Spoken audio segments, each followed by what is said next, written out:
അപ്പൊ നമുക്ക് നോക്കാല്ലേ. പോലീസിന് ഇപ്പൊ ആർക്കാ പേടി? പോലീസ് നമ്മൾ സ്ട്രോങ് ആയിക്കണം. നമ്മളെന്തിനു പേടിക്കണത്? മേയർ KSRTC ഡ്രൈവർ തർക്കത്തിൽ MLA സച്ചിൻ ദേവിനെതിരെ സാക്ഷിമൊഴി. നമുക്കെന്താ ഈ ബുദ്ധി നേരത്തെ തോന്നാത്തത്? ഓരോന്നിനും അതിന്റേതായ സമയമുണ്ട് മോനെ. സംഭവം നടക്കുമ്പോൾ MLA ബസ്സിൽ കയറിയതിനാണ് മൊഴിയുള്ളത്. ഞാൻ പറഞ്ഞത് എന്ത് അവിവേകമായി പോയെന്ന് പിന്നീടാണ് എനിക്ക് മനസ്സിലായത്. വെളിവില്ലാത്ത കുറെ പാർട്ടികളും അതിനൊക്കെ പറഞ്ഞു നേതാക്കന്മാർ. MLA ബസ്സിൽ കയറിയ ശേഷം തമ്പാനൂർ ഡിപ്പോയിലേക്ക് പോകാൻ ആവശ്യപ്പെട്ടെന്നാണ് മൊഴി. നിന്റെ പണി ഇതാണോടാ?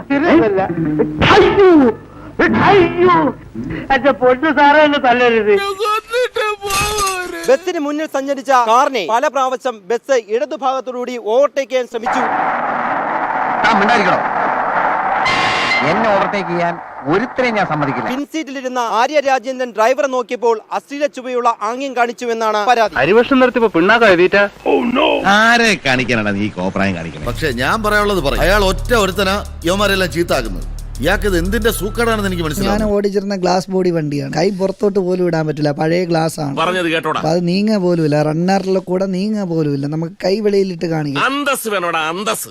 ഇപ്പോഴെങ്ങനെ ഇരിക്കുന്നു? എന്തായാലും മോശമായിപ്പോയി. അതായത് പോലീസുകാര് എല്ലാവരും ഇവരെ കൂട്ടത്തിയാണെന്നുള്ളത് ഇപ്പൊ എനിക്ക് വ്യക്തമായി. ഒഴുക്കിനെതിരെ നീന്തുന്നവർക്ക് മാത്രമേ ഇവിടെ പരിവർത്തനത്തിന്റെ പാത വെട്ടാൻ കഴിയൂ. ഇനിയെങ്കിലും മനസ്സിലാക്കണം. ന്യായമായിട്ട് സത്യസന്ധമായിട്ട് പോലീസുകാർ നല്ല ന്യായമായിട്ടുള്ള കാര്യത്തിന് നിൽക്കണമെന്നാണ് എന്റെ അഭിപ്രായം. കോടതിയായാലും അങ്ങനെ. ജീവിതത്തിൽ ആദ്യമായിട്ട് ആവശ്യപ്പെട്ടത് ഇവിടുത്തെ തൊട്ടി പിള്ളേരുമായിട്ട് കൂട്ടുകൂടരുത്. എന്നിട്ടും അവൻ നിങ്ങളോട് കൂട്ടുകൂടും. ഇതൊക്കെ വെറും അധികാരത്തിന്റെ ഇതാണ് അവർ കാണിച്ചുകൊണ്ടിരിക്കുന്നത്. ഇത് നമ്മുടെ കുടുംബത്തിന്റെ അഭിമാനത്തിന്റെ പ്രശ്നമല്ലേ? ഞാൻ ഇത് വളരെ നിസ്സാരമായിട്ട് കൈകാര്യം ചെയ്തോളാം. അതുപോലെ അതേസമയം പ്രധാന തൊണ്ടി മുതലായ മെമ്മറി കാർഡ് ആര് കൊണ്ടുപോയെന്ന് ഇനിയും കണ്ടെത്താൻ പോലീസിന് കഴിഞ്ഞിട്ടില്ല. എന്നെ സംശയിക്കരുത്. അറിയാത്ത പിള്ളക്ക് ചൊറിയുമ്പോഴേ അറിയൂ. പറഞ്ഞാൽ അനുസരിക്കൂലല്ലോ. അനുഭവിക്കുക. ഒരു 6 ഇഞ്ച് നീങ്ങി ഒരു ചുവന്ന സ്വിച്ച് കാണുന്നുണ്ടോ? കാണുന്നുണ്ട്. ഈ സ്വിച്ചിന്റെ കാര്യമാണ്. അമർത്തിയോ? അമർത്തി.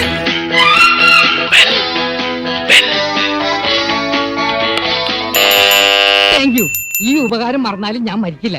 ഇതൊക്കെ എന്ത് അപ്പോ നാളെ നേരത്തെ തന്നെ ഇങ്ങോട്ട് എത്തണം കേട്ടോ? ശരി.